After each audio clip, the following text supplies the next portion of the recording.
GNT show is intended for mature audiences. Parental discussion is advice. Live long and prosper, bitches. Star Trek: The Final Frontier. These are the voyages of the GNT show. Our continuing mission: to explore Star Trek storytelling, to seek out new worlds and interesting characters, to boldly go where no show has gone before. Naomi Wildman. I was setting it up. Oh. Welcome to the GNT show, where obviously we have no script. Yeah, let's just get this puppy started. As always, the beautiful, the lovely, the high-booted, short-skirted, big-breasted Terry Lynn. That would be me. Admiral Shaw. She's badass. It's Ceridian. Good morning. It's Sunday on the GNT show. You know the worst part of this morning? It's not the getting up early. It's the fact they're making me wear clothes to do the show. It's time for Coffee Clutch. Strap on your helmets, boys and girls. It's gonna get rough. Oh, it's gonna be one of those mornings. Let me put on my seatbelt, my helmet with the little blinky light on top. For safety. When we decided we were going to do the GNT show, one of the things we said was no standards. GNT show does not go on the air because we're ready. It goes on the air because it's 9 o'clock on Sunday morning. Mike could have snapped by then and killed us both. Pain sticks for Mike, evidently. We have our production meetings on the air. Well, it's the best way to get you to adhere to things. Yeah, you've now set an expectation.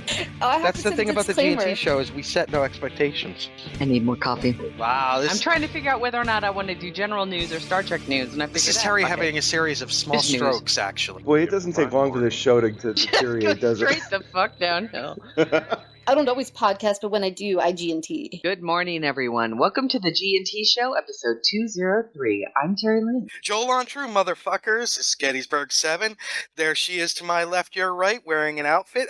It's interesting, made of dead kittens and live badgers. It's Terry Lynn. Badgers kind of match a little bit. Yeah, they do. And there he is to my right, your left, wearing his long sleep shirt with the tasseled hat and the just some pointy socks that are going to slip out at the end of the covers. Ceridian. Kapla. He's all tired.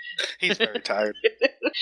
Poor Ceridium. He's been having unique, I'm going to say that, unique computer problems this week. And I'll tell you, I'm glad that I've never had to experience what you've had to go through just to access and help. Lupus? Does your computer have lupus?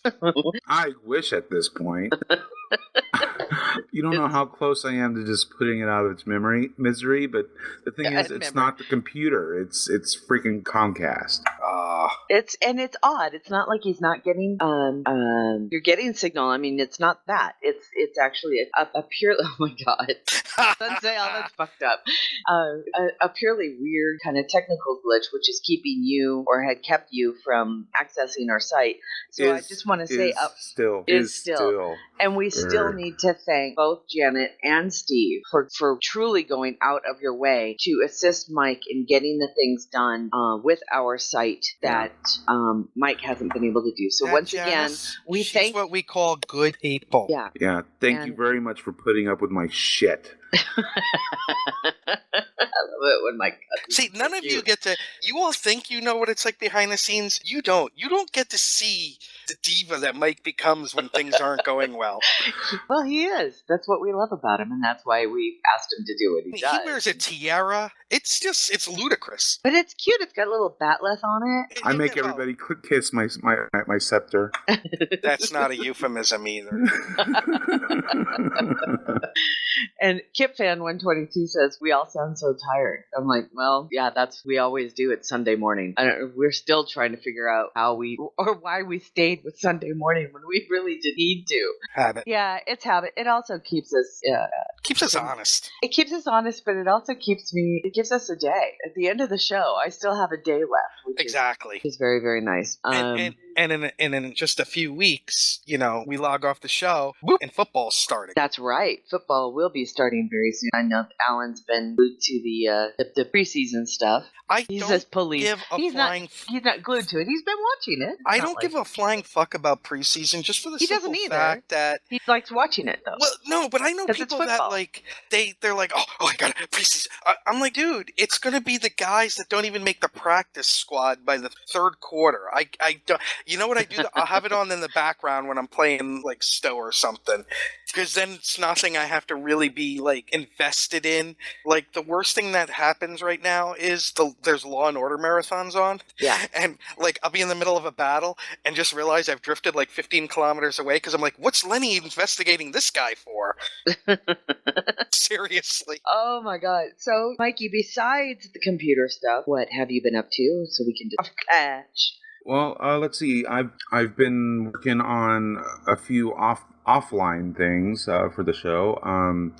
I created some new bumpers and whatnot. I got Katie to record some. Yes. And I think they're turning out well. We'll I can't wait for our listeners to hear them. We're going to be starting some new, as you've seen, and we'll be talking about through the course of the show today, there's a couple of new little things that we're starting for the show, and Katie has recorded bumpers for them. Are totally adorable. Oh my gosh. That is so... Oh, dude. That is so my nephew. I fucking love Sunsail. Stop. Go away. Okay. For our listeners, By the way, Sunsail who posted signed something off pretty on funny in the Katie's chat new room. contract? Once again, it's that warped sense of humor. It's a little girl running over a little boy in one of those Power wheels. Power wheel things. Yeah. Who signed off on Katie's new contract? I did. Good. Then you get to paint the fucking green room that she's in, the colors that she wants, and all of that. I ain't doing that. I wouldn't force you to do that. 6 years old, and she's wants chiffon drapes, and I don't even know what's going on anymore. You think I'm a diva? Yeah, I know. You ain't seen shit yet. Personally, I What thought about the 12 you, Nick? What did you end up bodyguards. doing this week? Me, working. Yeah. First week back at work, and it was brutal. It was brutal after being away 2 weeks. But Friday, I did not go to work because Thursday night I had a relapse of the con crud. What? Oh, big time. I didn't even know you got sick. Oh yeah. Oh, I'm sorry to hear that. Oh yeah, and I had a relapse on Friday, and it was like every joint was aching. It was brutal. It sounds like it was a really horrible flu. Yeah. I mean, because people are getting pneumonia. It's all lung involved. It's a really, really bad flu. I'm so sorry for those people who got sick. I really am. I really feel bad more than normal for Starfleet Mom. Yeah, I know. She got the freaking... Well, she got pneumonia. She ended up in the hospital with pneumonia. So, it really took a lot of people down. Luckily... And this week she's out at NerdCon. Yeah. It's a smart thing to do. I'm very lucky. I bypassed it. I did not get it. I did not get sick. I'm very, very happy. And it was a wide range. It wasn't like, it wasn't like people that were just at the Masquerade or anything. It was a wide really, swath. really, really beginning to wonder whether or not it happened to be the strain of flu that I got vaccinated. Yeah, very possible. And thank God, thank you, because there was somebody on one of the boards talking about, well, could the Rio is not responsible. Then the Rio's not responsible. And what's so funny is that people are and I'm going to say it, and it's stupid people who are the first ones to go, oh, we were in a hotel, therefore it must be Legionnaires. First and foremost, people, before you start throwing shit like that out there, you might want to Google what fucking Legionnaires is. Legionnaires does not pass that way. It is a bacterial infection. It is not viral. It has already been confirmed what people were getting was a virus, and it's all involved and is with like I don't think it was the Rio itself either. And it's not. It can't be. It's not the Rio. Let's put it this way: if there was, how do I say this?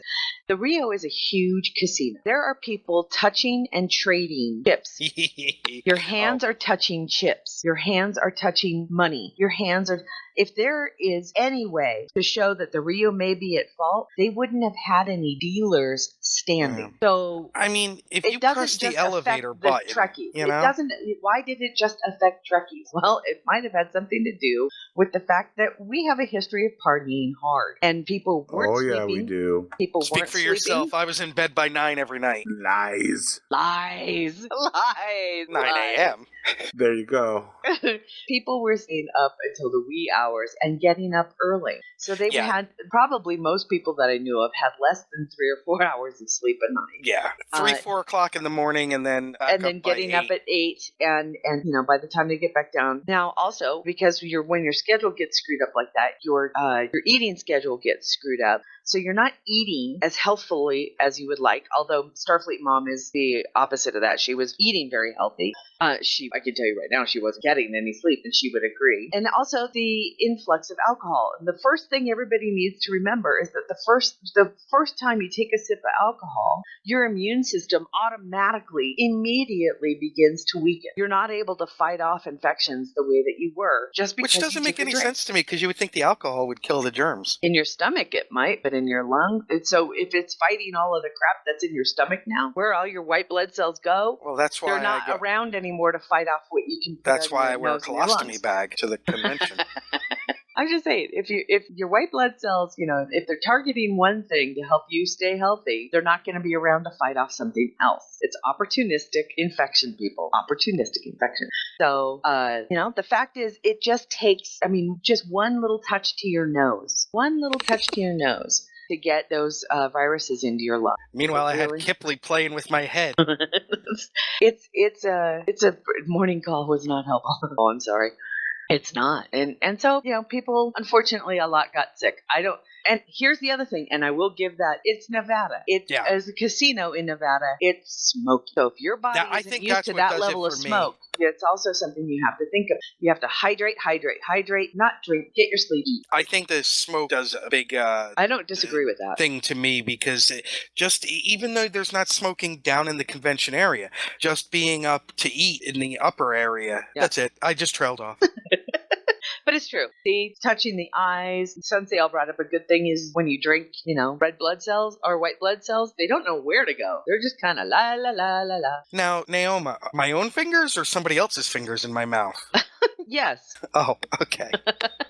Oh, well. Damn. Let's get to a little Star Trek news. Dun, dun. Oh, before we get to that, Terry, I believe right now, I don't think, maybe I said it last week, I don't. So I got a contact on Twitter, out of the blue, someone asking if I went to NFA, which is the high school that Naomi and I went to. Oh yeah, you told me about this. Okay, I think that person, Mandy, is listening, and if you're listening, hello, Mandy. Shout out. Hello, Mandy. Welcome to the crazy that is the G&T show.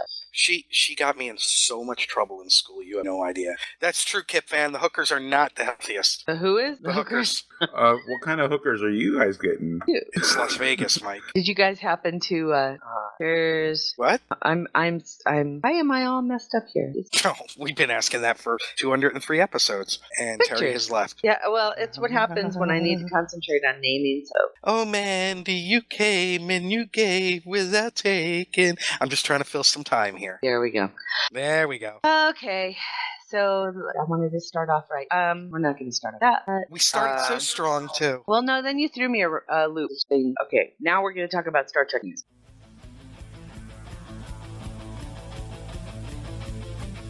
Star Trek news. All right, the first and foremost is we do need to discuss. We always try to get the bad news out of the way. This week, Star Trek lost another one of its own, as did Batman. This week, Yvonne Craig, who played Batgirl, but was also one of the Orion slave girls in the original, passed away at the age of 78. We do want to send out our love and condolences to her family. Very talented dancer. And just pretty, Let's face it, she was like the first, for me, really, she was the first female superhero. Because Wonder Woman didn't come around on TV until much later. Wonder Woman! And she was totally adorable. Wait a minute. Was that? Yeah, because Batman was 66. The Avengers didn't come on till what? They were probably around the same period of time. I love, Mrs. Peel? Yeah. But I didn't see Mrs. Peel as a superhero. I just saw her as a hero. I didn't see her as having special powers. She was just... And I know Batgirl is the same way, but... Terry, look in the chat room. You didn't need a costume if you... That's me when I was like, what the fuck? How did I get here? Those are great. But it was kind of neat to see a bunch of people changing their profile pictures on Facebook to Yvonne Craig's pictures.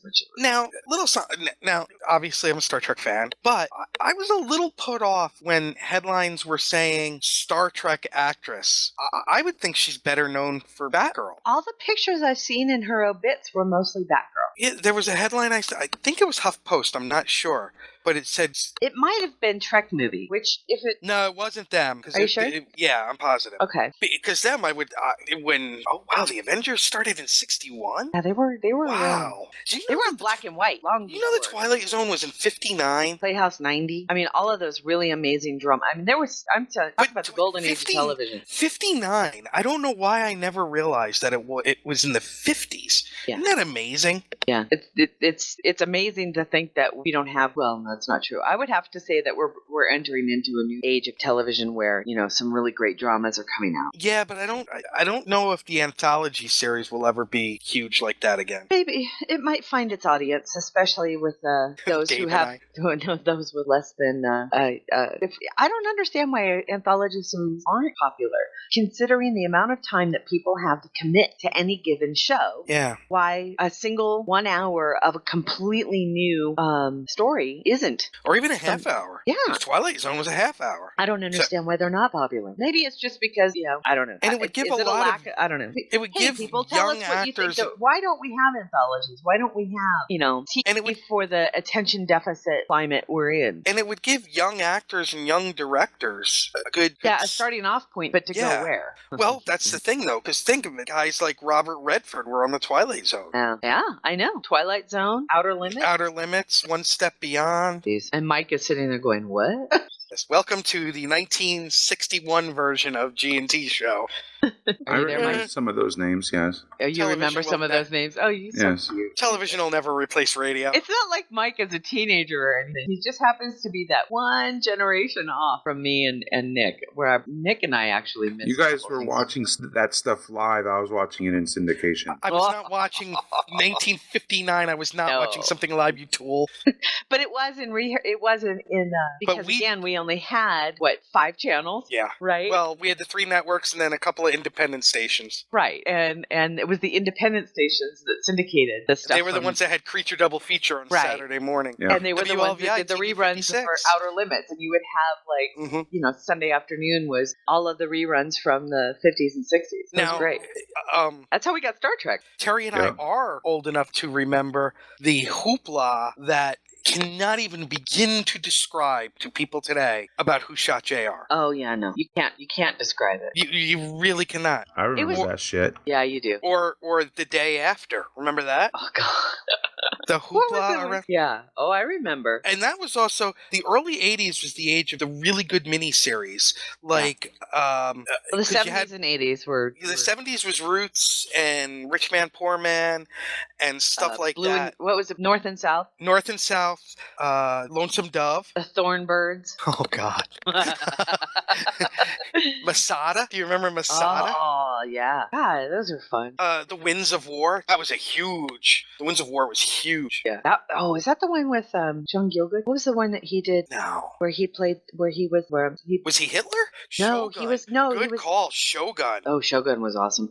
What was the one where John Gielgud was the man who ended up dying in Auschwitz or in the concentration camp? Oh my God, that fucked me up.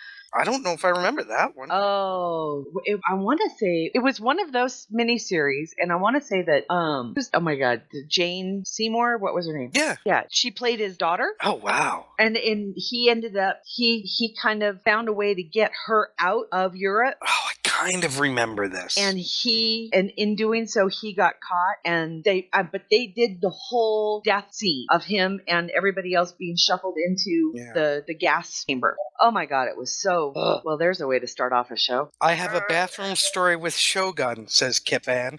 I don't know. Oh, yes, you do. Yes, you do. I know who Kip Van is now. Yes, you do.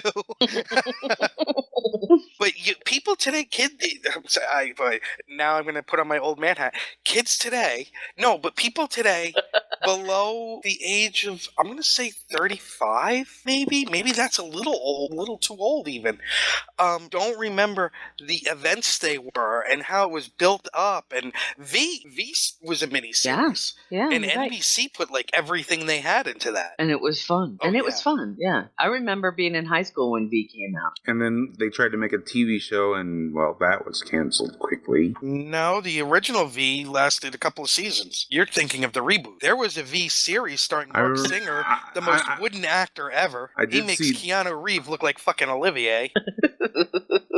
Mike?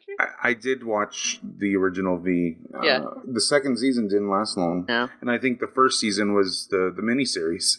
No, they re-aired the miniseries and then had a complete season, and then they had the second season, and then it was cost prohibitive was the problem with it. Yeah. Kind of like Rome for HBO. When a series is too expensive for HBO to make, it's pretty fucking expensive. All right, you guys are gonna laugh. Okay, this is very very off topic, and here's a squirrel. But I'm gonna tell you. Snip. All right. I had a link to a website that we were going to discuss today, and it wasn't loading properly. And so I got a little warning from Windows 10 that said, page is non-responsive. Would you like to wait, or would you like to kill the page? Right? So I hit kill. I'm going to put the picture of what I got back. Oh no. It's so fun. I'm cracking up. Did Windows 10 phaser it? No, I actually had to do a snip, and I'm gonna put it in the chat room. Okay, Lorena. I'm going to put it in the chat room because this is what I got back after you said to kill the page. Right. She was in the book upload file. How He's funny dead, is Jim. that? That's Firefox. It's Chrome. not Firefox. That is Chrome. Okay. It's Chrome, but it comes back with a little file that's got like a little face on it with the tongue sticking out. It just says he's dead, Jim. Google has made has not tried to hide the fact that they are Trek fans. They're big geeks. We love them.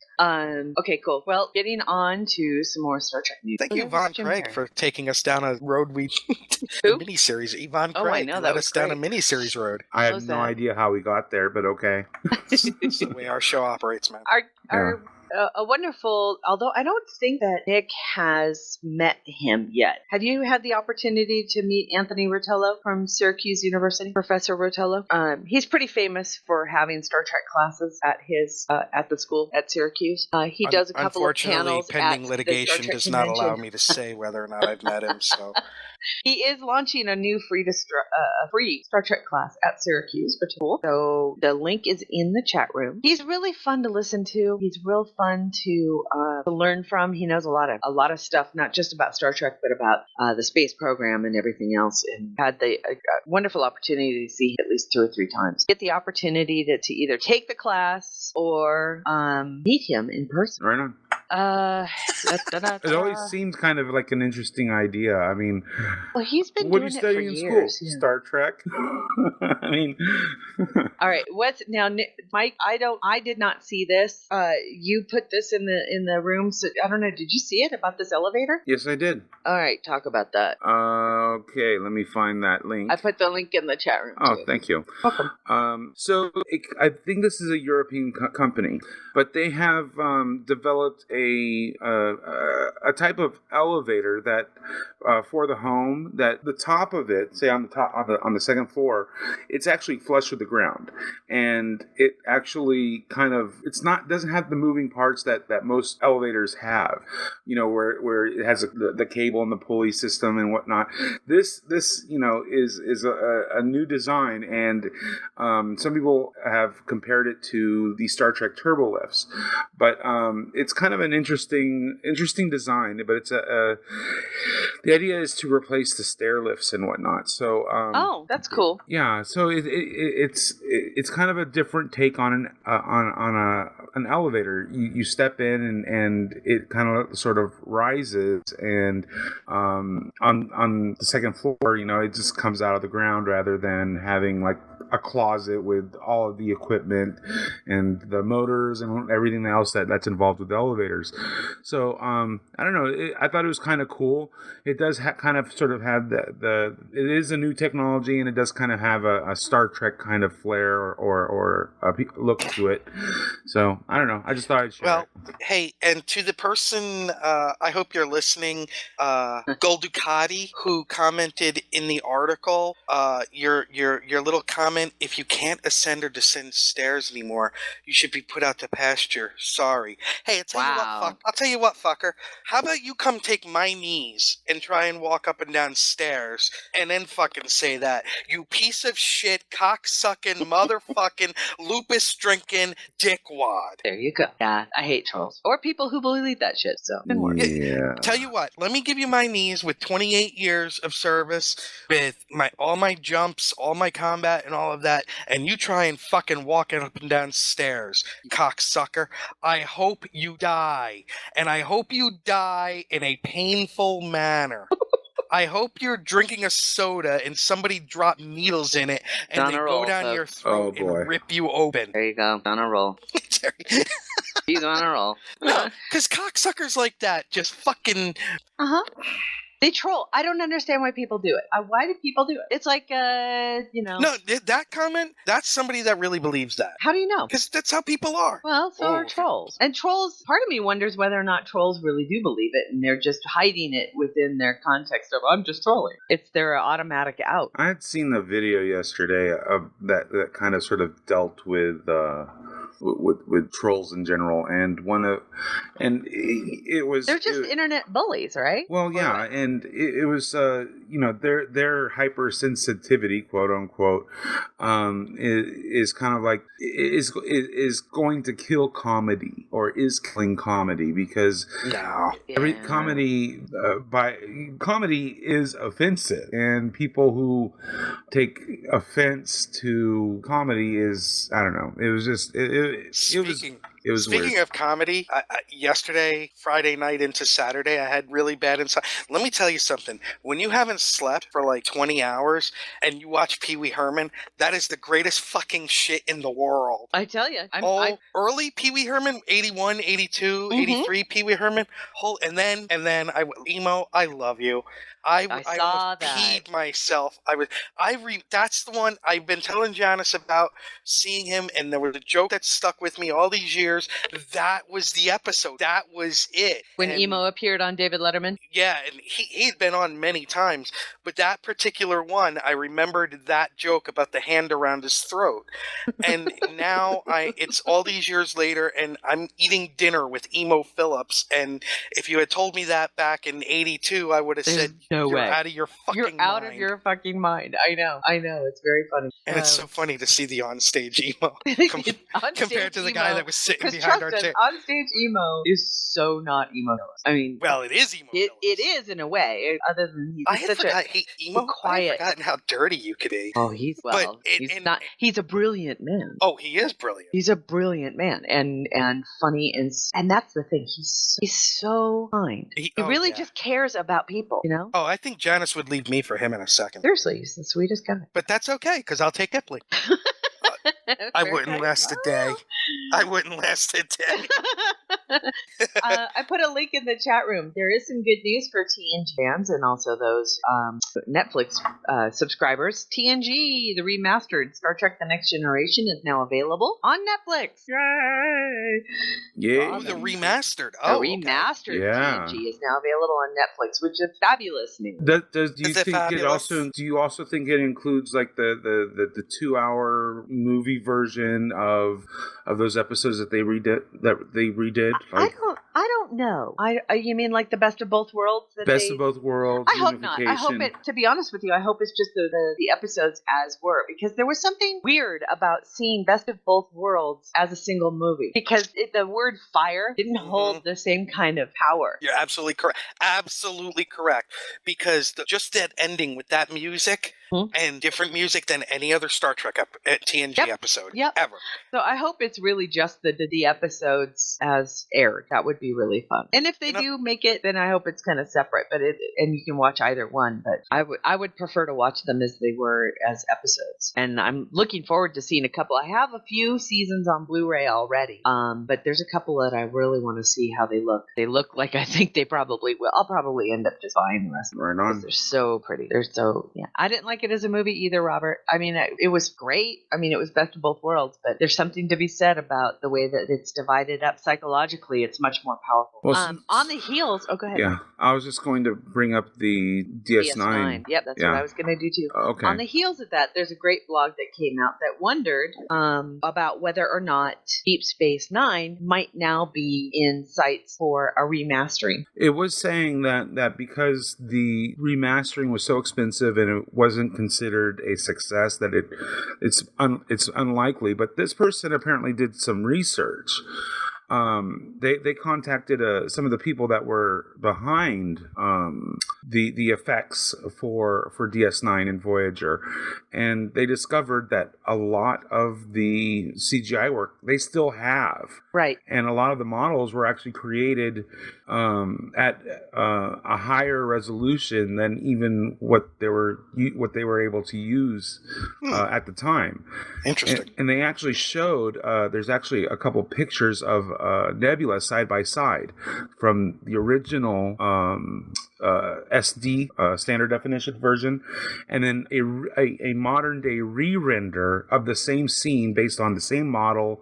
Everything that they already have, they just rendered it for HD, and you can see the difference. So it looks like a lot of the work has already been done. I thought that was kind of really interesting. I'm also beginning to wonder too. Is one of the questions that came up is they're basing their sales, their ability to do DS9 is the sales for the TNG did not do as well as they had hoped, and I have to say that I'm probably a pretty good example of what happened. I bought the first 3 seasons, and then 4 came out, and frankly, I didn't get an email. I didn't get reminded that it was out, so it just slipped my mind. And I'm not a big DVD watcher now, right? I watch Netflix, and to be honest with you, if I was going to buy it, and then I thought, well, I could buy the next 4 seasons, or I can wait for the whole pack. There you go. And that's what I think happened. I think a lot of people went, why am I doing this piece? Why don't I just wait for all 7 seasons to be done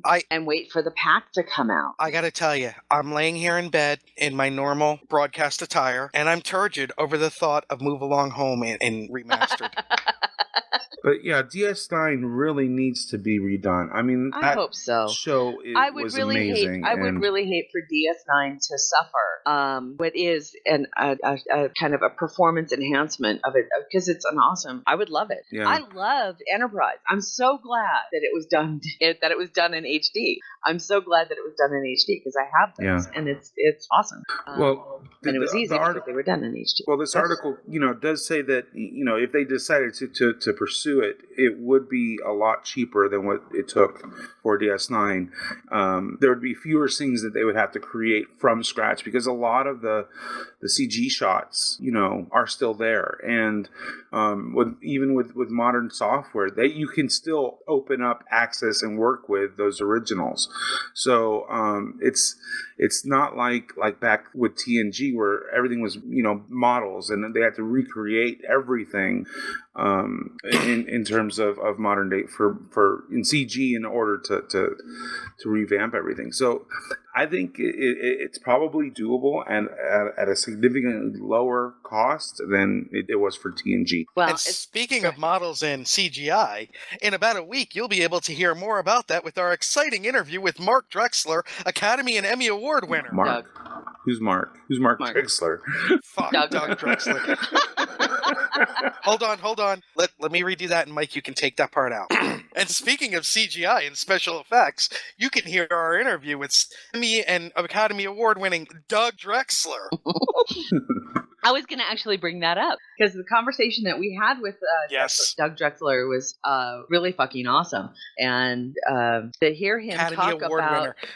To talk about his experience with what was brand new technology at the time, right? The 3D CG rendering of anything. It was brand new technology, and you have to remember these were people who were already working in an industry, and when you're working in an industry and the technology comes out that pretty much annihilates your current job, you have two choices, right? It's you either have to find another company that allows you to do what you've been doing for the past how many years, or you fucking learn a new job. And you make yourself available, you make yourself useful, and you make yourself an asset to the company that you work for. You keep yourself relevant. Keep yourself relevant. And that's what Doug Drexler did. He changed his career at least 3 times. Would you not agree, Nick? He went from makeup into art and art into CG and kept himself relevant for a company that needed him to do multiple things. And it was a fascinating discussion. And if you think about it, all 3 of those things in today's day and age can be lumped up together. I mean, you can do like makeup in such a way that you can actually blend in special effects into the makeup itself. I mean, look at Walking Dead. They do have, actual, makeup and props, but then they add in special effects to like make it look like a bug is crawling out the guy's nose or whatever the case may be. I'm just saying, a lot of that is still relevant in today's day and age. It was a great conversation, and I can't wait for you guys to hear it because I adored speaking with him. He gave me a hug. And he told us to call him Doug. I'm like, oh. Yeah, and I said, yes, sir. Wow. Yes, the same thing. Same thing with Mr. Shimmerman. And I was sitting in the aisle watching, going, right on, guys. With Mr. Shimmerman. With Mr. Shimmerman, I know. I felt the same way. Such a gentleman. Thank you, Mr. Shimmerman. That interview is out now. The Armin Shimmerman. Oh, it is great. I know. You know what? And by the way, we have gotten feedback, Janice. You have been getting feedback on our site and stuff. People are loving what you did, so great job. And to show you how little she pays attention to the show when she has it on, she did not hear what I said about her running off with emo, because she was like, wait, what? Way to pay attention, sweetie. Let's see. We got the rest of the. How cute would they be? Because she's like 5'2" and he's 6 something. Oh, that's so cute. I mean, Kipley's well, she's what 5'5" with heels on 5'7". She wears with heels 5'7". Oh man, I just fought back a joke. Oh, nope, not gonna happen. Good man.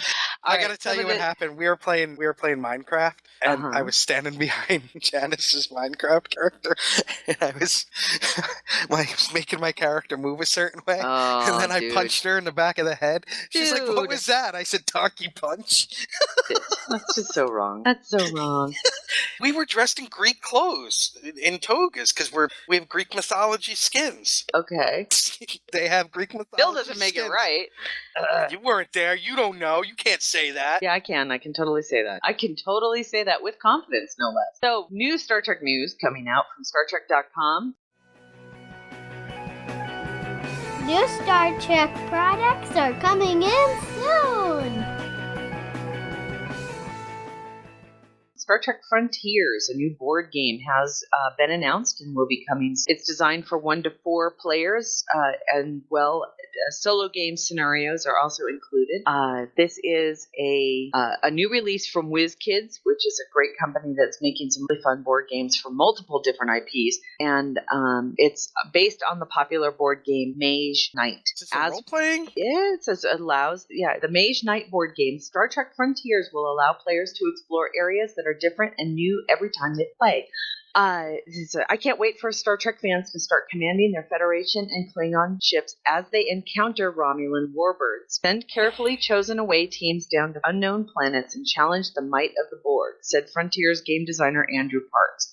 The Star Trek universe opens up a huge variety of thematic options for a designer, and I specifically hope the fans of Star Trek will enjoy the work that Andrew has done to bring the system to the world of Star Trek, said Vlada. The last name I can't pronounce. Said the creator. Or Chavitil, creator of the Mage Knight. Star Trek Frontiers players will follow multiple scenarios, leading them on a journey into the unknown. They will earn experience points and further their reputation as a captain while commanding their ship. Recruit recruiting new crew members and encountering some of the undiscovered mysteries of space. It is due to come out for StarTrek.com as well as WizKidGames.com. Speaking of which, yes. Hey, cryptic people, get ready, because when we get to Stowe, speaking of Romulans, Terry knows what this is about. We're going to have a big discussion regarding that. Just so Mike knows, that's what the big discussion for today is Stowe. Okay? I still don't know what you guys are talking about. Okay. Yeah, Terry saw me in game, and she got something in all caps as I was playing. He played Butterfly. He played Butterfly. Nothing bad, Stowe people. Not as in a complaint about the game, but it's a complaint. It's a complaint about the game. It's a complaint. Nothing technical. Right. Okay, so additional featured items that came out this week from StarTrek.com, which are so fucking cute. This one's so 60s. It's so 60s. Is a new decal for your car, and it is the Live Long and Prosper sign made out of the words Live Long and Prosper. So it's the Vulcan salute, the Vulcan hand salute, in a very stylized 60s kind of. It's really cute. On the way to a Dead concert. It's so cute. It totally looks like you're on your way to a Dead concert. I like it. Somebody put on Ripple. You can get them for $7.99 at ThinkGeek.com. They're so cute. By the way, they also have you seen these? The new TNG aprons? Yes. Oh my god. I have to show the products this week are so cute. I just love what they're doing with them. So here's the new ThinkGeek Star Trek TNG aprons. And then there's also the Romulan Ale pint glasses, which I got. Beautiful. I got those. I love them. I just love them. By the way, Terry, Janice is upset because I won't tell her what I got her at the convention, but you know what I got her. Not saying doodly. Nope. Mike, you know what I got her, right? Not offhand. I probably do, but put it in the. There you go, Mike. So for all the new featured items for Star Trek that you can check out, including the new original series communicator Bluetooth handset, which is so freaking cute, it's not even funny. Oh, we got to tell them what we saw next to us. The communicator garage door opener. There was a communicator garage door opener. And the so awesome. The phaser TV remote. Yeah, the universal remote. The universal but the garage remote. door opener was awesome. The garage door opener was very cool. The communicator purse, or the actual tricorder purses, or I won't call them purses. I will call them accessory bags. Yeah. Like a bag. They had messenger bags and all sorts of really cool stuff. I have to say, Kipley got the messenger bag. Really cute. It's really cute. So very fun new product coming out of Star Trek from ThinkGeek as well as Entertainment Earth and any place else that you can stuff. But the Star Trek store, the StarTrek.com store, including that Deep Space Nine flyer frisbee. It's just cute. The what? The Deep Space Nine what? Frisbee? Oh, yeah. Have you seen it? Yes. It's so cute. Did you see when we were packing up those guys in the booth across from us playing with the Enterprise Frisbee? Yes. It was going everywhere. Everywhere. It was very cool. And I got my Star Trek TNG hoodie from that. She did. And it's very comfy. I wear it at work all the time. And what's great is more than half the people I work with have no clue. They just think it's a maroon and black hoodie. Do you wear your Picardigan at work? I have not. I might. Depends on. I like my Picardigan. Isn't it cute? It looked good on you. Jara liked it too. Yeah, it's nice. Hi, Jara. Hi, girls at Women at Warp. I'm sorry, Women at Warp. I didn't mean girls in a bad way. You know that. It's 4 women right there I don't want on my bad side. To be on their bad side. No kidding. All right, one of the other new items to come out. Talk about Klingon blood rage. Oh, dude. That's Jen. Jen Uselis. Hi, Jen. Hi, Jen. The Star Trek benefit performance featuring Michael Giacchino's music from Star Trek Into Darkness will be featured at UCLA's Royce Hall on September 27th at 4 p.m. Don't miss it. I wish I could go. I will be missing it because I will be in LA a couple of weeks before that. But tickets are only $15 and $15 and $20 at the door. Star Trek movie news.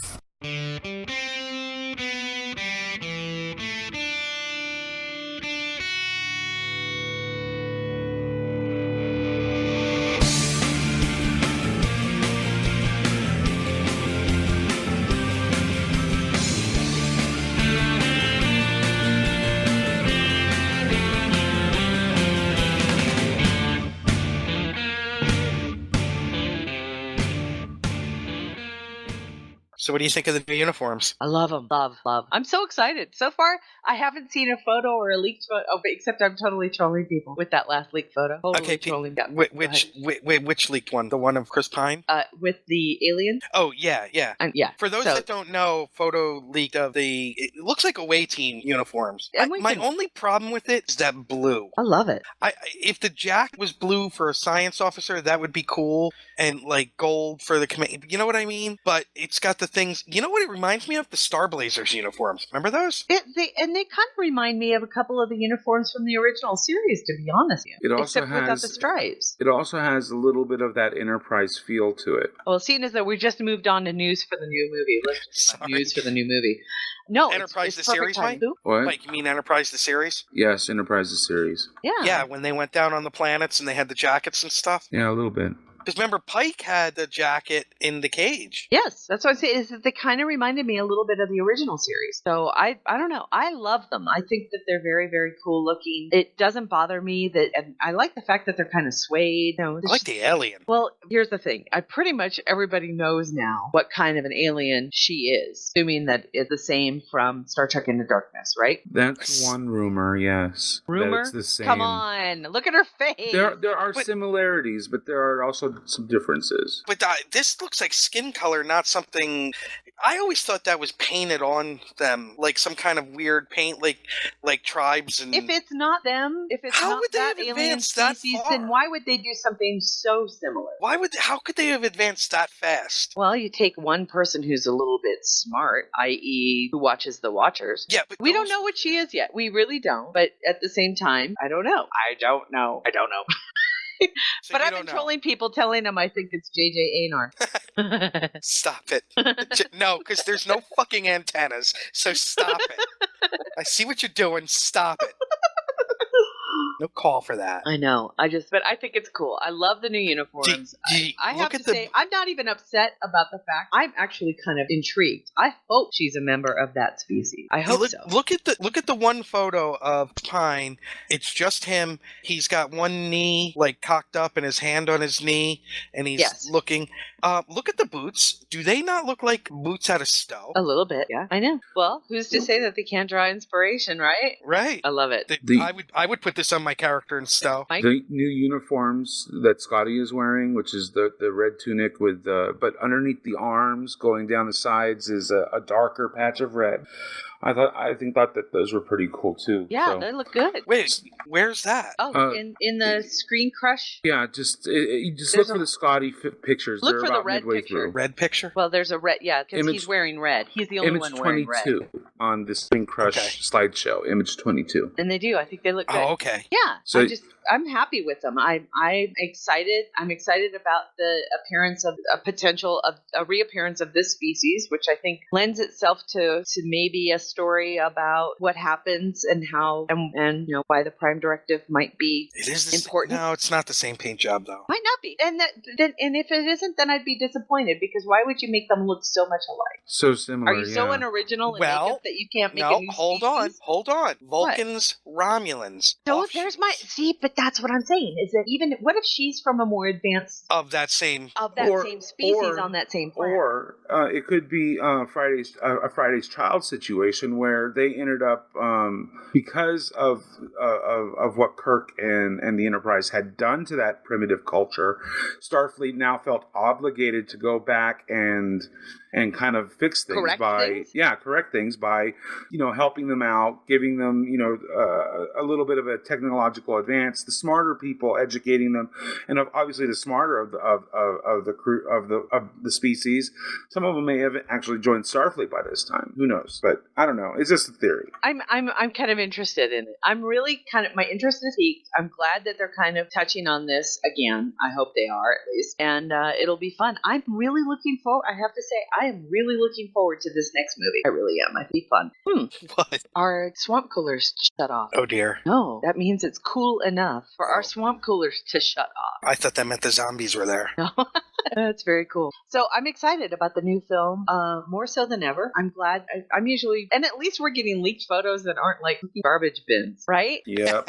I don't know. They're due to wrap in October, so there's a few more weeks of shooting. And I know that you can still put in for a walk-on roll with omaze.com. So go ahead and donate money to your favorite charities, or to their favorite, I should say, to the actors' favorite charities. I think there's 9 of them. When you donate to omaze.com for the Star Trek roll, your money is divided up amongst 9. Did you You get to meet Thundernuts.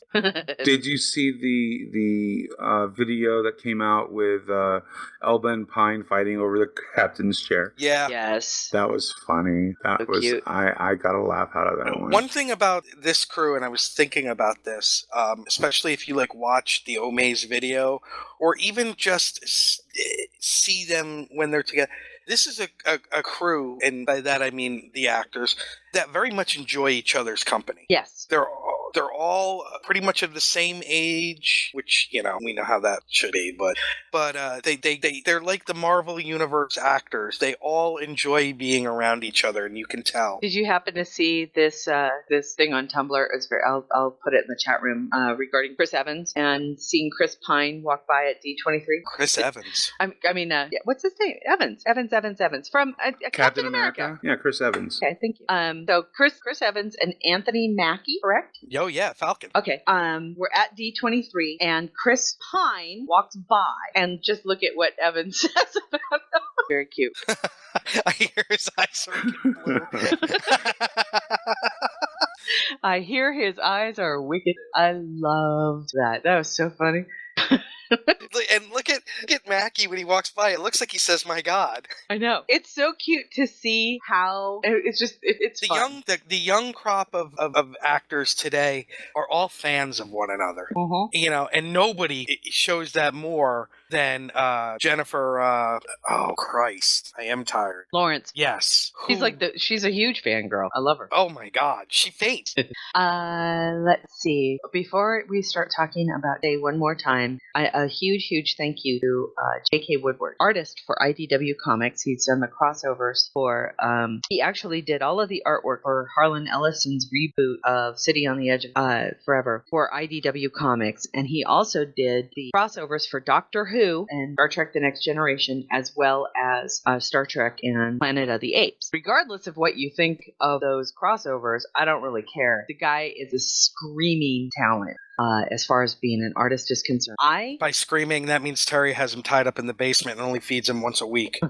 I, however, had the opportunity to commission him while we were in Las Vegas to do, he was charging it was crazy. She was charging like $30 for a 8x10 bust of your favorite character, or a 8x10, and $60 for a full figure of the character. So I ordered a full figure character, 8x10 of Riker. I'm a little stunned you got him clothed. However, he ran out of ink at the convention, so he was unable to finish it while we were in Las Vegas. So he upgraded me to a 12x18. That's what she said. Is the finished product. Isn't that beautiful? Isn't it beautiful? Setting in. You're so cute. He's getting all punchy. But it's fabulous. Fabulous. It's fabulous. Uh-oh, Son said you're the woman from Misery. I'm really not. I would never do that. I would never harm somebody who's that talented. I just couldn't do it. I wouldn't do it. How could you do that? With your drawings, Mr. Man. Yeah, right. So I am a very, very big fan of Mr. Woodward's work. I just think, I enjoy not so much of Bernstein. Well, it's the same with Bye Bye Robot. I love their artists' work, right? So I buy it. I bought one of the new Voyagers from Bye Bye Robot last week. From Bye Bye Robot, I ended up getting the scene from the end of Star Trek 3. And Nick is just off on his own. She's Woodward's gone on to a great career, but Bernstein's art has really gone downhill. I get it. Har. Thank you. Admiral Pike is our big toe. Mike, you were about to say? I have a few things to talk about for unofficial productions when we get there. Yeah. Because I have a feeling that the stove is going to take up a lot. So let's get to that now. All right. First, I want to talk about a new Kickstarter that came up. It's called Minimal Trek. It is an artist. He has created minimalist posters for TOS episodes, and I have to say some of them are kind of cool. So check him out. He's already been funded, so it's at this point is if you like his art, check him out. But he's already he was looking for $2,000. He's already hit $7,000. So there's he's already gotten there. $7? $7,000. So good for him. But again, it's some cool looking art to that sort of thing. So, okay. So unofficial productions now. Yes. It appears Star Trek Renegades. Yes. If you've been following they've released to their backers the film. They should be hitting YouTube, I believe, on Thursday. So look for it soon. But they also announced this week that they are planning 2 more episodes of 2 more hours of Renegades. Excuse me. Oh, all right. A little excited there.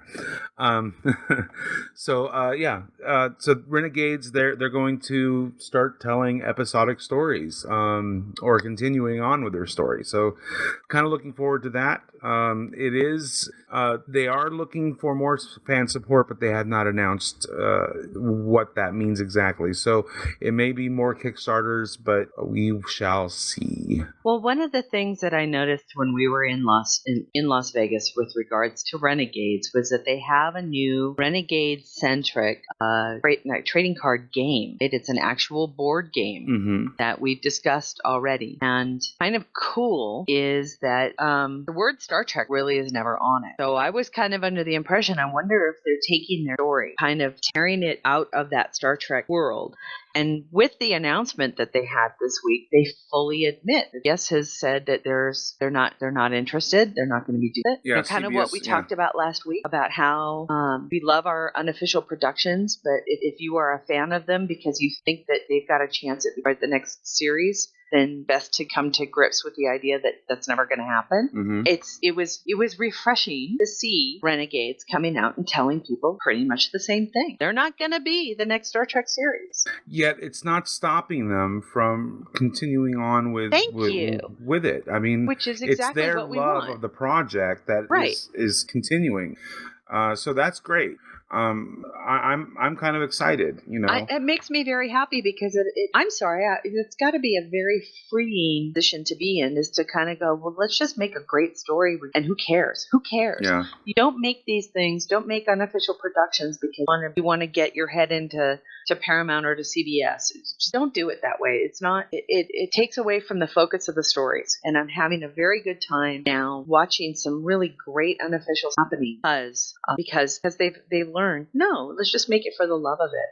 So I'm very, very pleased to hear that Renegades has decided to move forward with continuing more Renegade stories, and yes, be damned. Yay! Congratulations, guys. You're growing up. They're renegades. Yeah. They are renegades. I just hope the next 2 episodes don't cost nearly as much. I know that they're shooting for a certain level of quality, but that was expensive. Yeah. Well, here's the thing too. Don't forget, they're paying like Gaxanar is. They're paying their set creators, those people, to build things. Yeah. That's expensive. The materials alone are expensive. The labor. Yeah. They're time consuming, and then you throw on top of it the fact that they're also paying for visual effects. As you can imagine, that's the big thing. That's huge. They're very expensive.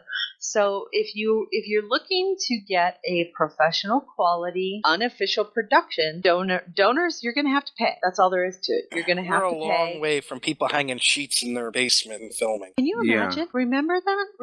And we still thought that was cool, right? These were people telling stories because they loved it, and they hung sheets in their rooms and made seriously props out of toilet paper rolls.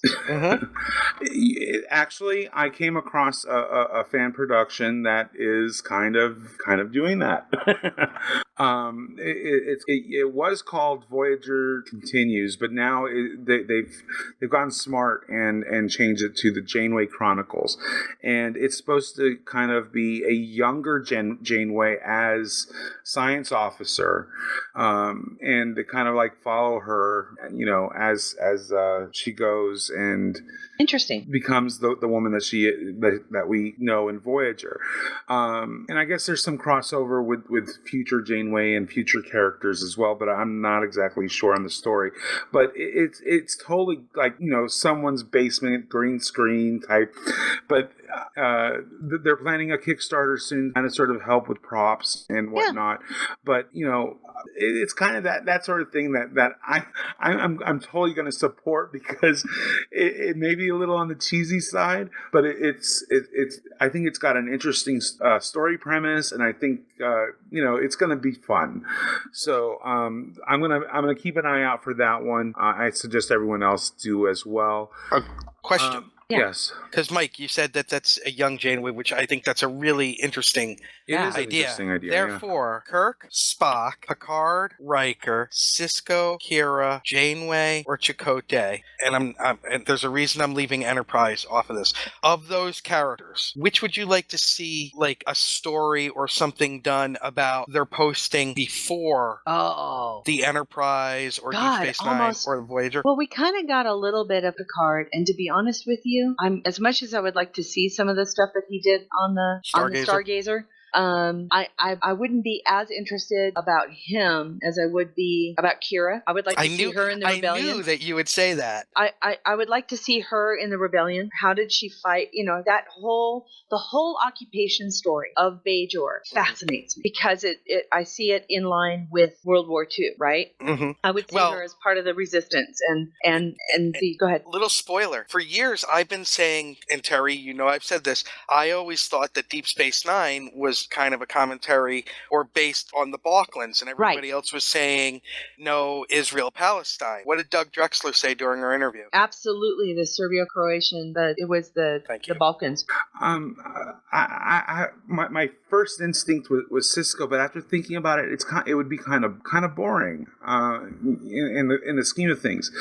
But Chakotay, I think that would be another good one. Like, how did he get into the Maquis? Exactly. What drew him away from Starfleet and drew him into the Maquis? Exactly. See, I may surprise you with my answer. I think Kirk on the Potemkin. That would be cool. Yeah, that would be interesting. A young Kirk who Gary Mitchell described as a computer with legs and all of that. And the only reason why I didn't say Riker is because I kind of already have, because he's the character I tend to write about. It's his life that I tend to write about. So I kind of have already created my own history for him.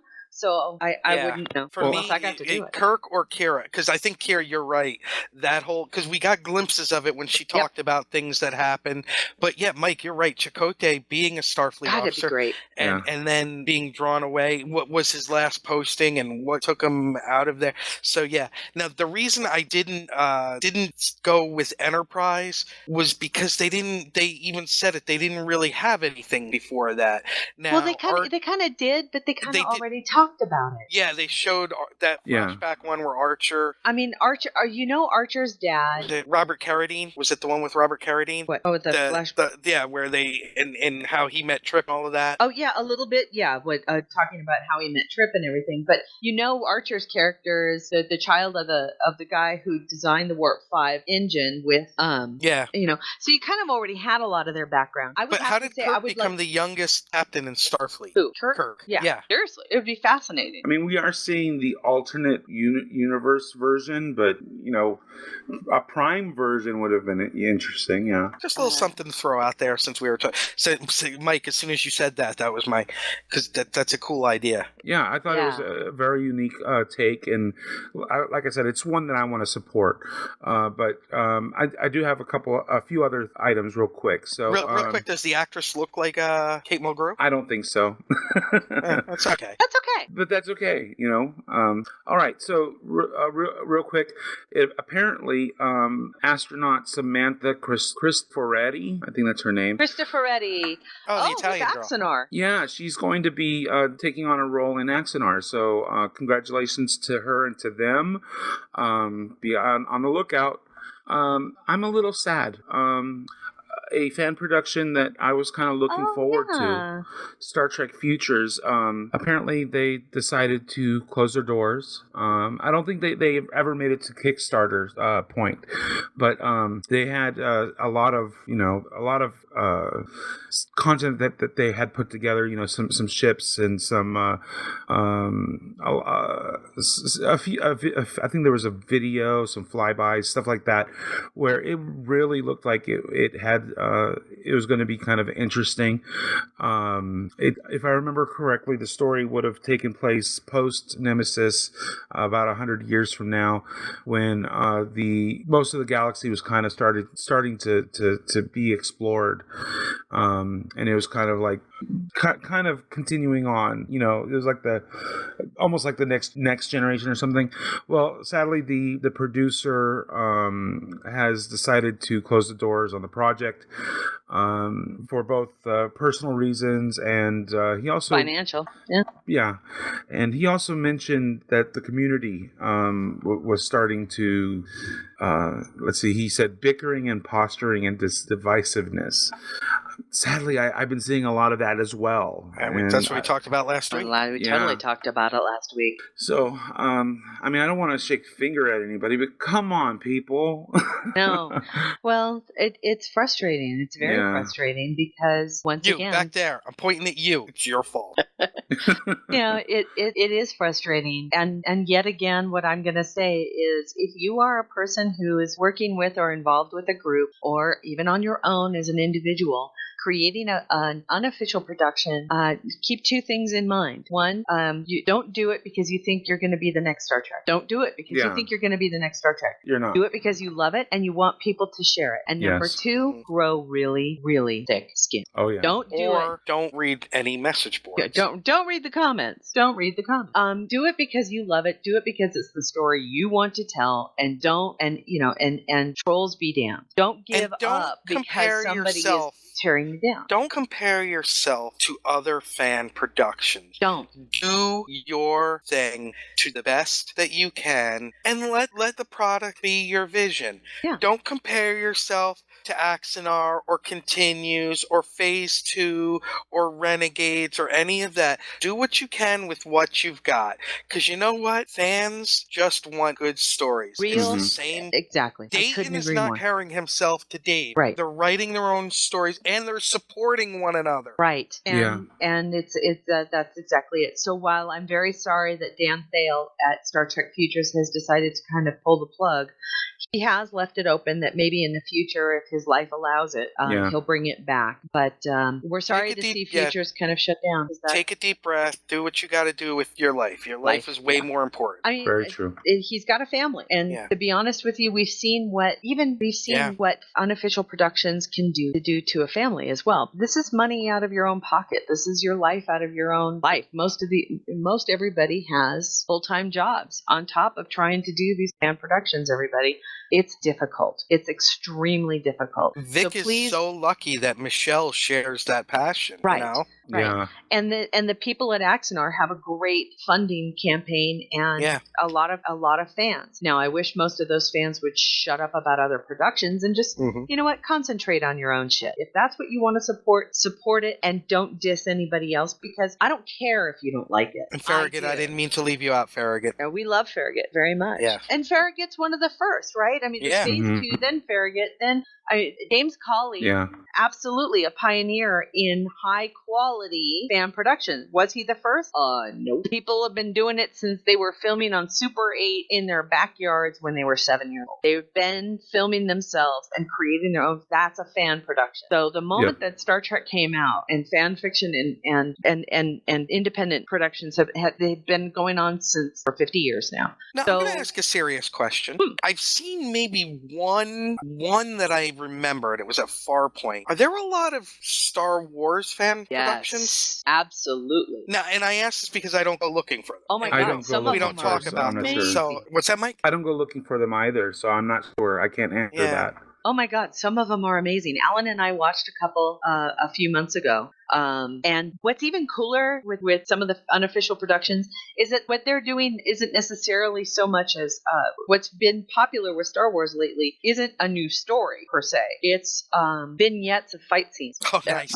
Of Sith versus Jedi. And beautifully done, well choreographed, amazing costumes, and you'll get like a 10-minute fight scene. It's so cool. Yeah, because that's I would, and I say this as somebody who, okay, it's Star Wars, I like Star Wars. Yeah. Not near at the level, but you talk about a universe that you could just go off and just create your own thing. Well, you saw the announcement at D23 of the new live-action show, right? Yeah. Rose? But I wonder if their community has the same issue. That's what made me think of it. I think they do. I would love to be able to talk. God, it sounds funny. I would love to be able to talk to Simon Pegg, because talk about somebody who's been totally involved in the fan production world of Star Wars. It's him. Or hey, John Jackson Miller, see, you're Mr. Star Wars to me. If you know, and I know you're listening. Do you remember the stuff that went on a few years ago with the Star Wars kid? Yeah, and that was a bad rap because that was, the backstory to that, right? He was practicing. They were filming something. It was like a school play or something. Yeah. And they were playing with the equipment and he was doing all of that. It wasn't like he was in his garage just doing it. You know what I mean? But the way it looked was like, oh, look at this uber nerd doing this. And that's not what it was. It was... Naoma says they do have the same issue. Well, that's kind of what I was going for. I mean, someone turned him into a punchline, essentially, and event. So I would imagine that they do have a lot of the same issues. But I mean, fan productions talking shit about other fan productions. Yeah, I would imagine that they do. I'm sure that they do. Just because anytime you have a group of passionate people together, and have their own idea about the way a certain storyline is quote unquote supposed to go. Oh, and you know how those rebels are. Yeah. Real quick, just a couple more items. I know. But Horizon. They sent out an update not too long ago. Out of 174 scenes that need to be edited and rendered and created for the project, for the film, they have 150 of them done. Fantastic. So they are. It's a one-man show. That is a one-man show, everybody. But he is chugging away. So it's been over a year, I think. But he's still working it. So it's amazing. Patience. He did announce that his sound designer has quit, so he's in the market for a new sound designer. If you are interested, contact him. Star Trek Horizon, I think, is their website. He's on Facebook. Can't think of his name right now. Crap. Sorry. But it's a funny name. Crap. But so Horizons is still out there. They haven't dropped the ball. So yay, keep going, guy. I can't wait to see it. And then finally, I think Nick might get a kick out of this one. It's a new Kickstarter for a new fan production called Pacific 201. This one seems uniquely interesting. The guy studied real battleships, real Navy and Air Force procedures in the process of creating it, and he's trying to go for one of the most realistic takes of Star Trek. And some of the scenes in the sample video, I have to say, it is. I would probably have to agree that it's probably one of some of the space shots and are absolutely amazing. But this particular story takes place between Enterprise and TOS after the 4 years war with the Romulans. It's about, I think, 40 years later, and the Romulans are kind of sort of testing the waters again, kind of to see what the Federation is up to. Ooh, I love the Romulan medallion. Isn't it cool? I mean, they have some really, really fun stuff. Again, see, this just goes to show the number of how ideas. they break down their money and everything. Yeah, they break down the money, and it's not a lot. I mean, he's asking for $20,000. No, but equipment 9,000, sets 5,000, costume. I really like how they've done it. Yeah, Very, very cool. Again, we don't recommend. The G&T show doesn't go out and say, oh, this is who we recommend. What we do is we talk about all of them that are out there and let you make your choice. Once again, it always comes with the caveat that just because you donate to a Kickstarter doesn't mean things will get done. Buyer beware. If you know of one, or if you're somebody that has one, let us know. Let us know. As you can see, we are the neutral zone. We try. And if I had said I recommend, forgive me, that was a misspeak. But no, I don't think you did. Okay. And Mike, we all say if there's one that we are interested in, like you with the Captain Pike one, that one really piqued your interest. Yes, that's it did. Cool. That's really cool. I mean, if anything, the more that we get, the more that we can prove to everybody that that's what we love about Star Trek is these stories can go in a myriad different ways. And I'm looking at this one, and I may have to research this one more because it looks really cool. Look at that Romulan ship. I know. You're right, Mike. This really has my. I think you're really going to like it. Check out early the watch video tower. when you get a chance. Yeah. It's very cool. So yay for Pacific 201. Nice to see you on deck. Uterus. Good luck. 28 days to go for your project, of which they have already raised $5,415. Yeah, they're a quarter of the way there. So congrats on that, and hopefully everything will come around, and will keep us up to date on how this is going. I'm sure Mike will, but hopefully that. And once again, it is as always with Kickstarter and any crowdfunded project, it is a donation, and you may not get what you want. So just be aware. Donate what you can afford Donate what to you lose. Can exactly. Precisely. Good advice. That's cool. You know what? If one of these grabs your interest, think: do I want to go a week without Starbucks? If you can go a week without Starbucks, sure, why not? Do I want to brew my own coffee? Do I want to? Now, we've got to get to uterus. What? Sorry. What? That's a flashback to the convention. That's right. With the pancake the size of a fucking pizza. Oh, I know. So, okay, see you in a bit. All right, thanks. Jesus. So we're going to talk about Stowe. I want to play Star Trek Online. Engineering here. Warp engines are online. Course laid in, Captain. Engage. Your ship. Warning. Ship is under attack. Your crew. Move out. Your destiny.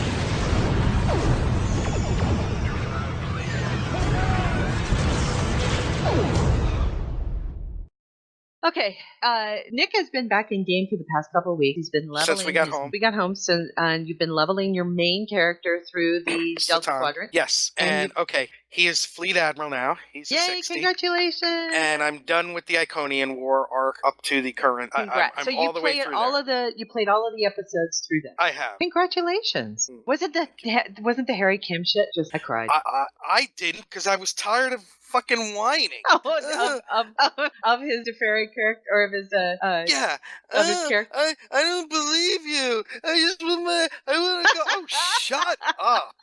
Shut the fuck up! I even tweeted it. I was like, shut up! Oh, now, that's hilarious. Aaron Eisenberg, isn't he? You fucking rock. Doesn't he? As Nog. Doesn't he? It's so great to hear his voice and to hear the Nog character's voice. He and Ethan Phillips both. I feel like I'm watching an episode. Yep. When they're talking, and also Jerry Ryan because Seven has that distinctive cadence of talking and all of that. But Aaron and when Nog gets excited and he yells and when he gets upset, it's so good to have Nog. I agree. It was great to have Nog back, and I love his character. I love where they have him set. I had to laugh at some of Tom Paris's and his own crew rolling their eyes at Tom Paris. Yes, seriously. At some of his things. Now, a couple of thoughts. Yes. Okay. All right. So, by the way, spoiler alert, because we're going to talk about shit now. Yeah. If you haven't played Butterfly yet, just go. Okay.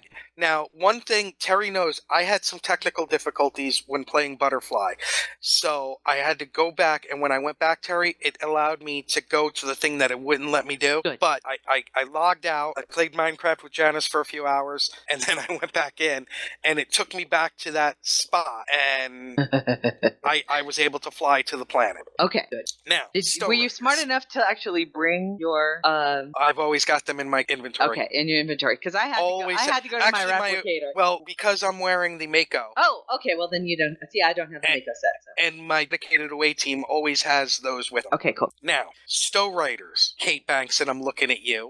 We're looking at you, Kate. Okay, I'm just gonna say this. JJ already bent over the Romulans and went in dry. Did you really have to further it?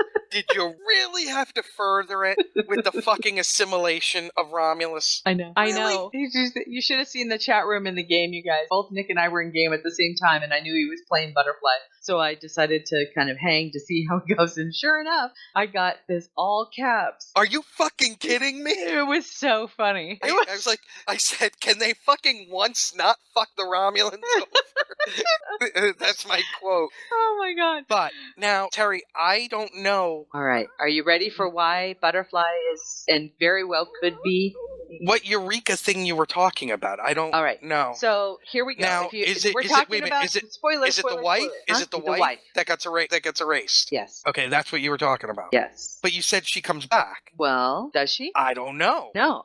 What I'm saying is, do you know who she represents? Do you The know her Lollipop species? Guild. Her species. Did you ever watch Enterprise? Of course. Spear Builder? Oh, fuck, that's right. Oh, wow. So now are you getting the chills? Interesting. Uh-huh. Oh, and I also, when Terry first said, hey, and I was like, I'm playing Butterfly, but when Sela comes crashing through that window in that one mission and does the barrel roll, I was like, that bitch knows how to make an entrance. I'll tell you Doesn't what. she? I love Sela. I love her. I hate her. I love her. She is just a crazy bitch. I'll tell That's you what I love about her. She's a crazy bitch. Denise Crosby has so thrown herself into this. Into the role, I know. And as she said at the convention, she gives them ideas even. Right. Crosby loves Sela. Yeah. Well, she loves Tasha really too, does. but she loves Sela. Yeah, Come on. that's a Sela fun is something character. you can chew on. Oh, please. Well, most villain roles are a lot more interesting and fun characters, I would imagine, to play as well as, to portray. Well, Sela, as presented in Stowe, is, I'm going to say it, a pro wrestling villain. She believes everything she's doing is right. Yes. She's not evil for evil's sake. She believes in what she's doing. Right. And in certain circumstances, She is. she is right. Mhm. And Now, a couple of things about the Iconian art. Mike, I'm not picking on the Klingons when I say this. I'm really not. Because I actually got a little goosebumpy in House of Hog. Is that how they said it? oh yeah, the house When they called the actual leader of the house down and who it was. Yeah. I got a little goosebumpy at that. Specifically because I had just watched Rightful Heir the week before. Oh, yeah. So it was real fresh for me. But here's my thing. While the Romulans may get bent over by JJ and the Stowe writers, this whole, I have this blade, I am invincible, stop it. Just stop with your bad self. Well, it kind of proved himself how bad that was, right? Yeah, right. But I was like, I actually grew up- Klingons are nothing if they don't have bravado. I mean... Yeah, but even the other Klingons were like, at first, like, no, you don't want to do that. You really There's nothing dishonorable about saying I'm outmatched. Yeah. But yet, I love the writing of that, like, we're watching it as it's happening and trying to, and at one point I forgot to do the third thing that would unleash, because I was watching them fight over the rail. I was looking down and watching the fight, and I was like, why is nothing happening? Oh, I have to do the third thing. You have to do the third thing. Oh, that's too funny. But didn't the story, I mean, I don't know about you, but I know that the storytelling in Star Trek Online has the bringing back of the parasites, which I thought was brilliant. Everything from, I would say, Legacy of Romulus on has just been amazing, fun Bringing to back play those parasites is an awesome idea as a big bad, because that's great. The Krenim is a great callback to Voyager and talk about, Anorex and all of that. And Al has told us that what happens in Butterfly will affect the game for years to come. So and can kind of see that. Now we understand why and how it'll be, how it will affect the game. It's gonna be Whoever awesome. designed the Iconians, yeah, I am standing, I'm applauding, because they are a thing of true beauty. I love when an Iconian shows up because they are beautiful. Yeah, and I hate them. You know what? I'm going to give Stowe some credit on this. I want to go back and reread the Gateway series because all 7 of those books have to do with the Iconians. It's each crew. That's the series that got me back in track. That Dave Mack sent me the 3 books. Each one deals with an Iconian gateway. That's cool. So that's got me, wanting to go back and reread those, or at least some of them. Christine and the team did a marvelous job with the story, and it's her. Whoever replaces her has really big shoes to fill. That's all I'm going to say. I mean, Jesse wow. and Kate and all of you that have been with the writing and everything, I mean it. I'm glad I'm back in game now. It's doing amazing. It's really doing what we had always hoped the game would do. If this was a television series, this would be getting critical praise. I agree. I thoroughly agree. And Butterfly, for me, it's what sunk it for me. When I'm serious, when I played Butterfly, because I'm such a huge Enterprise fan, and when I played Enterprise, you're sure that's who she is? I'm pretty damn well convinced. Because of a couple of the things that she was saying about how they got technology from the Solanae and worked with the and just to create their own kind of thing. And I thought, a minute, and then I looked at her, and then my first. I'm pretty convinced she is. When I first saw her, my first thought went to the Suliban. But when you mentioned the Sphere Builders, yes, I see that now. And I was like, holy crap, you're right. So I Suliban's a good one too, Mike. That's who I thought it was. But, the Sphere Builders, that makes total sense. That makes total sense. And because this is the beginning, quote unquote, of the Temporal Cold War, it makes even more sense that it would be them. Well, and with New Dawn, with what Al and Rakosa said at Las Vegas, I can see where the Krenim technology will lead to what they're talking about. Right. And how it could lead to a lot of other kind of subtle changes and opening things up. What I think I appreciated the most about Butterfly was that it never once had to use Truman Daniels. Not once. And to me, that meant it was much more powerful. To me, it was, one of the things I really liked was the DTI being involved. Yes. Yeah. And the guy from the Bozeman. Yes. Which was a sweet callback, which if you read the DTI novels, one of the investigators that is like a field agent, like a Mulder or Scully, she's from the Bozeman as well. Yep. And then one of the other ones, Terry, do you remember the last episode of the first season of TNG where they thaw out those people from the 20th century with the fucking annoying cowboy guy and all that that they found, and the Romulans, and it ends with the Romulans saying we're back? Yes. One of the women that they thought out in TNG in that, she's a DTI investigator. So Christopher L. Bennett has done an amazing job with that series. That's very cool. I'm just really, for all the shit that we give, the quote unquote, the overuse of time travel. But this is much more subtle. I think so too. And I like because they're not traveling through time, and I liked how they had us do those holodeck simulations. Yes, thank you. Yes. The holodeck simulation. And I was like, these are going nowhere. What's this all about? And then suddenly I'm watching my planet assimilated because God forbid, the Romulans have become the Miles O'Brien of the Star Trek universe. Oh. They have. Give them shit because they can take it. Well, they can because they're superior in every way. Huh. Oh, Terry, there's Sphere Builder. That's it. That's what I put on there. Holy shit, you're right. That is her. Yep. And you know what broke my heart in that one? What? First of all, hey, I can't think of the race now. Oh, yeah, exhaustion setting in. Yeah. Krenim. Yes. Krenim douchebag with the goatee. Oh, I know. Lighten up, Francis. Totally. But the absolute no memory, no mention, nothing. She never existed. It was all long. And that was kind of heartbreaking. It is kind of heartbreaking. And so all of a sudden, not only do we take a species that we're kind of supposed to hate in the Sphere Builders, they put a kind of this unique pitying quality to them of holy crap, what have we done? And it can come full circle. She reined him in. She was the Yeah, I mean, she's a true victim. They are all of a sudden, a species that you saw as villain is all of a sudden victim. And you're like, oh shit. It was, and that's why I loved the end of it, was because everybody's like, "Oh, everything got reset and everything's back to normal," and I'm like, "No, Yeah, no, we are not back to normal, everybody. No, so not back to normal." I thought that we were going to go into the conference room and like somebody new would be there. That's probably how her species became interdimensional. Yes. Ta-da!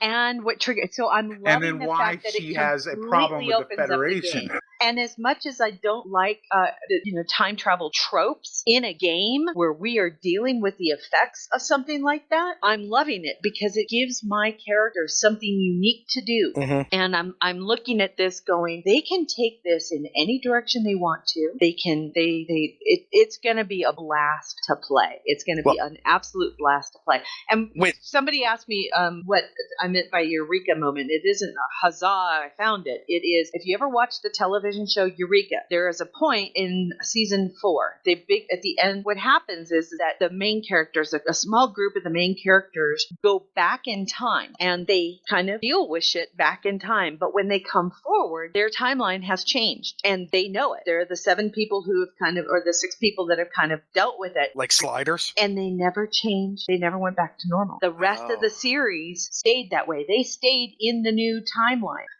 They took a character that had autism and severe mental handicaps, and they turned him into what is essentially a brilliant normal boy going forward. But other people didn't fare so well. So the whole damn show dealt with these people dealing with their whole lives being turned upside down. One of whom ends up being married to a person he didn't even know. Oof. It was I know what that's amazing. It was a really, really good. It was a way to, I don't want to say reboot the show, but to give it new life. And I think that's what they've done with Star Trek Online. Is they have taken the lessons of Eureka and said, here, now we're going to move forward. Your character's going to have to deal with shit that now your character doesn't know time has changed. Now, right? when you're getting a mission, do you look over what the rewards are going to be at the end and think about it and think, oh, I'll probably take this? Yes. I had I wasn't sure what I wanted to take, and one of them I wound up taking the Chronoton rifle. Okay. I am in love with that thing. Are you? I have it. I just got it on that. I am in love with that thing. Really? I haven't tried it yet. It's we need to go shooty? Oh, I just, on the missions, it works really well. Cool. And especially if you go and do like patrol missions or something after, you know what I mean? Yes. Where you're doing ground combat. Yep. And it works really well against Torg. Very cool. Yeah. Excellent. And since you and Mike showed me how to do it, I've been doing a lot of the R&D for upgrading weapons and shields and all of that for the Gettysburg. Yep. And I've already noticed I've got it up to 13. Difference. Yep. Up to 13 on everything. Yep. And boy, what a difference. It is a huge difference. It makes the game much more fun. As a reward for one of the things I got, it was plating. I now have 50%. Are you shitting me? That's awesome. Against plasma. I get hit by the Borg, and there's no fire or anything. Yeah, awesome. That is a huge difference, especially when fighting the Borg or the Romulans, because all plasma based. Yep. How fun! I'm having a great time in Star Trek Online. I am glad that they brought the crystalline entity. Don't nerf that. I'm glad they brought the crystalline entity back. It gives me an opportunity to kind of bring back a couple of my alts to gain some stuff. I am very happy. I get my 9th shard today. Oh yeah, I got my 9th shard yesterday. So when does that end? I don't know. I'm a little bit over halfway on it. I'm a little behind, but yeah. Let's look. Crystalline entity. I hope I have enough time to finish, though. I think we still have a week. At least, I would hope. Here we go. Crystalline entity event. Read more. Ends on September 3rd. Oh, we've got time, Mike. Got time. Okay, but I do have 10 days. I do have to play practically every day, though. Yeah. So I'm glad they brought the crystalline entity back. I am bringing my alts out and having fun with that. I do need to say I'm very pleased with the way that the new Armada system is working. We do Caspian Rising now has, I believe, 3 partners, a Gamma and a Beta fleet, and I have to say it's been wonderful to have a place in which I can to donate my fleet marks and dilithium again. Where do I do that? It's great. Go into the same place where the fleet holdings, and then off to the right, there's a tab that says Armada, and then you can click on one of your supporting fleets, and you click on it, and all of their projects become available for you to donate to. Okay. It's so awesome. Because I had 24 DOFs out yesterday. Yeah. On the Klingon side, Caspian, we have one beta fleet or gamma fleet so far, and I think we have another one coming up very soon. So we'll see how that turns out. But yeah, Klingon side, we are looking for fleets. Yeah, that's awesome. I really am. I'm just very pleased with it because I was telling you're gonna laugh, Nick. You're gonna laugh. So I was playing on Beth the other day, and somebody says, "Oh, we have one of our beta fleets was like, oh, we have projects." And I thought, I said, and they were like, we're really desperate for is dilithium. And I started laughing because I kid you not, I've been hoarding dilithium for well over a year. I dumped 500,000 dilithium into into the gamma fleet. Speaking of dilithium, I had 800,000 dilithium, and I just need. I have like 8,000 fleet marks I need to get rid of, and I'm like so thankful I have a place to put them all. Speaking of dilithium, yes. Oh, I owe you $50. Mm-hmm. Still think that you kind of wheedled your way around it, but whatever. I was asked by security, and I wasn't going to argue. I don't understand why they have to ask men to wear pants when they don't ask women. That makes no sense. Why do they ask men to? Why can we go shirtless and women can't? Thank you, because you got more. I'm just saying. Well, Terry, let's face it. You walk down the street shirtless, you're stopping traffic. and probably asking the police are going to ask me if I'm on PC. I'm. Just saying. Hey, Marv, when you have the balls to wear a skant, then you can chime in. I need to mention something to Marv. Marv, Gates of Sto-vo-kor, although we never really had our own fleet, I did have a personal fleet with that name. And when all that bad shit happened to Caspian, I donated the Gates of Sto-vo-kor personal fleet over to Caspian for the KDF. So they're one and the same. That was very cool of you. Well, yeah, we were in need, so yeah.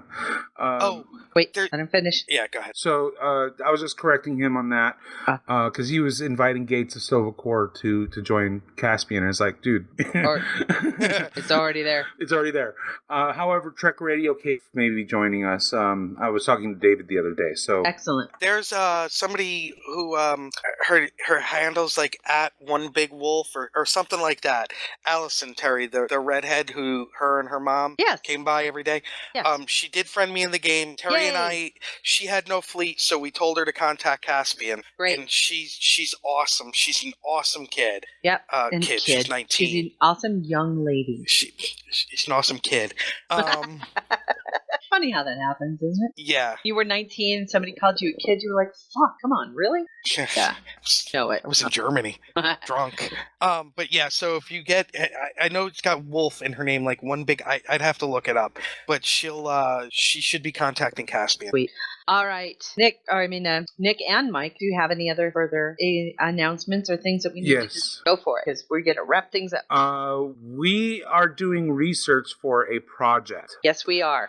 And this is a very big project, and we need we really, really need your help. Yes. So I'm going to be posting links to 2 surveys.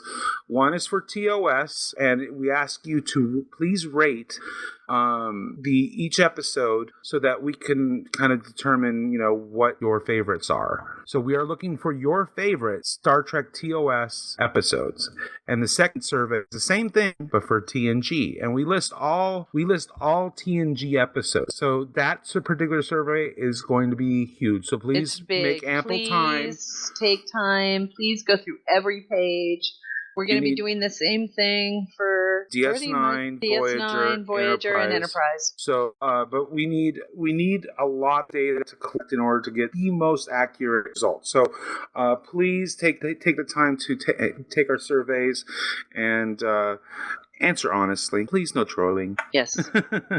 And the reason why is will become clear in the near future. We don't want to tell you what it's for because we don't want to influence answers in any way, shape, or form. And there's no data being collected on you. It's just you rating the purely episode. Anonymous, and we do thank you. So again, the more responses we get from the most individuals, please don't put in multiple. Don't do it multiple times. It will only Just make do it our once. show better. It will make the show better, and it will be and it gives us the raw data that we really need to make. I'm going to Tarantino this back to the beginning of the episode. Remember the epic miniseries we talked about? Yep. It's going to help us with something like that. I think so too. All right, you guys. Mike, anything more?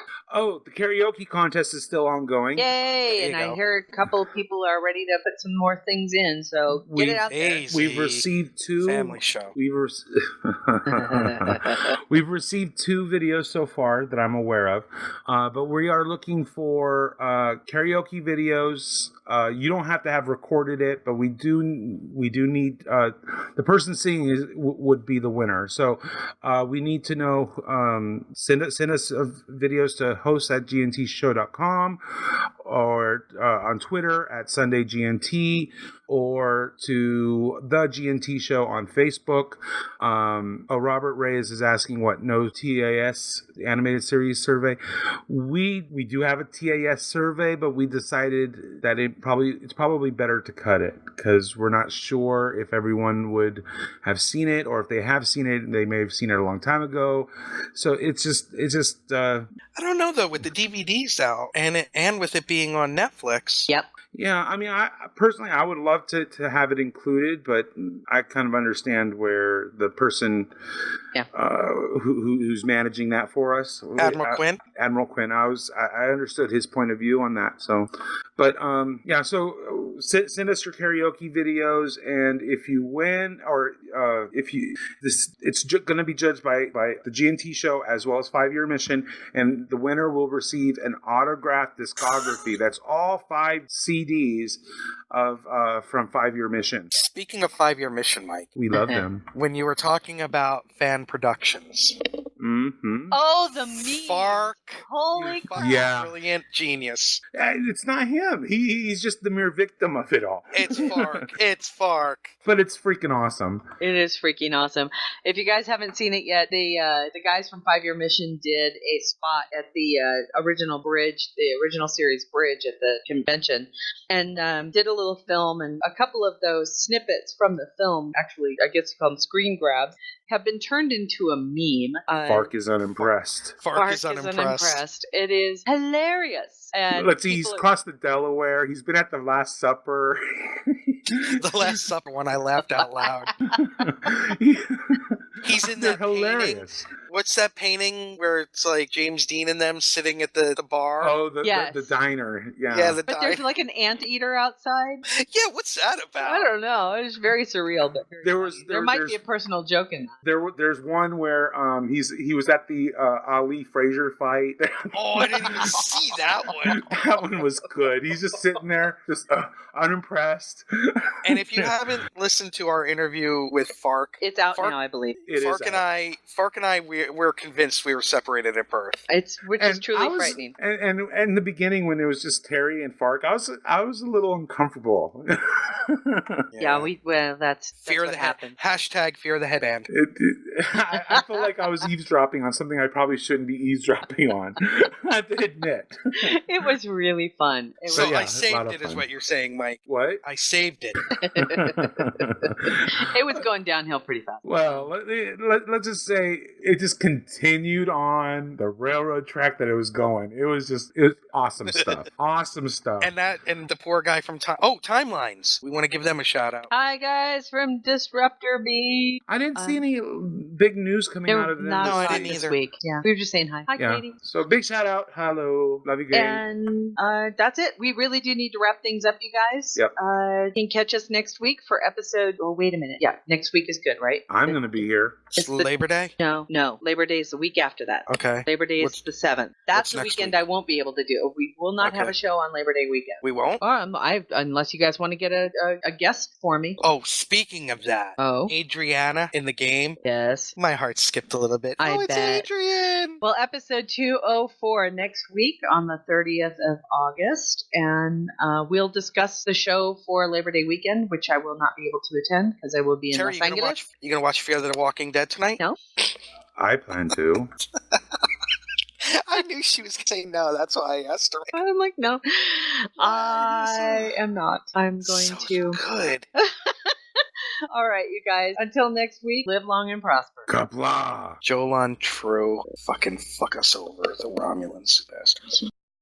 Music for the G&T show is provided by Warp 11, Andrew Allen, Grethor, and 5 Year Mission. This has been a Busy Little Beaver production. Gonna take a 5-year tour. Boldly go where no man's gone before. Gonna travel to the end and make new friends. Move ahead, walk back to 10. Put a mini skirt on my yo man. Represent the human race. And we make space a happy place.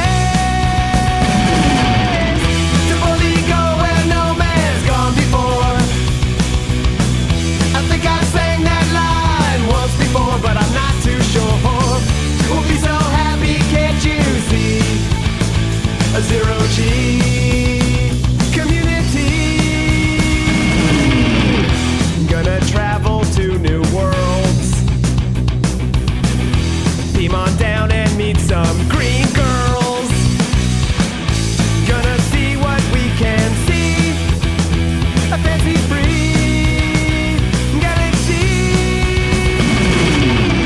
To boldly go where no man's gone before. I think I sang that line once before, but I'm not too sure. We'll be so happy, can't you see? A zero-G community.